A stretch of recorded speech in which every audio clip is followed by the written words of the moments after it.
The Queen is reportedly on the mend and, after cancelling a few engagements this week, is being tipped to attend a major event in the coming days. Her Majesty appears to be recovering from COVID-19, less than 1 week after Buckingham Palace announced she had contracted the virus. According to sources, the sovereign is on the mend, despite fears for her health reaching new highs earlier this week after she cancelled virtual audiences scheduled for Tuesday and Thursday. The sources told the Daily Mail the monarch was sounding a little croaky due to the mild cold-like symptoms she is experiencing with COVID. And the newspaper's royal editor Rebecca English argued the Queen may have decided not to carry out the audiences via video link due to the effects the cold is having on her voice rather than a worsening of her conditions. Appearing on Mail's Palace Confidential, Ms. English said, after being asked whether the cancelled engagements should be a source of concern, "No, as I said, Buckingham Palace isn't saying anything, but I have been told no.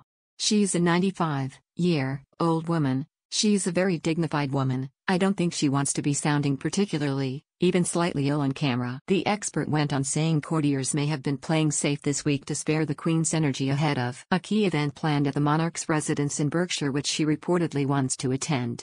She said, "And I think, actually, what they are trying to do is next week, on Wednesday, we have the first of these 3 public engagements they have announced for her in March, which is the diplomatic reception to be held at Windsor Castle, which could involve her standing on her feet for up to 1 hour and meeting hundreds of people. I personally don't think that would happen. I think what they will do is get her out for a short period of time and leave the heavy lifting to other senior members of the royal family. But from what I understand she really does want to attend this engagement. So I suspect that's another reason why they are scaling back what she is doing this week." The Queen last attended a major reception at Windsor Castle on October 19, the evening before Buckingham Palace announced she had cancelled the planned 2-day trip to Northern Ireland to mark the nation's centenary. The event was attended by politicians and business leaders, including Boris Johnson and Bill Gates. During the reception, the monarch was supported by various members of the royal family including her son Prince Charles and grandson Prince William. Since the end of October, the Queen hasn't carried out any engagements outside palace walls following her doctor's advice to rest. In the last weeks of 2021, the monarch continued to carry out her duties as sovereign as well as several in-person and virtual audiences.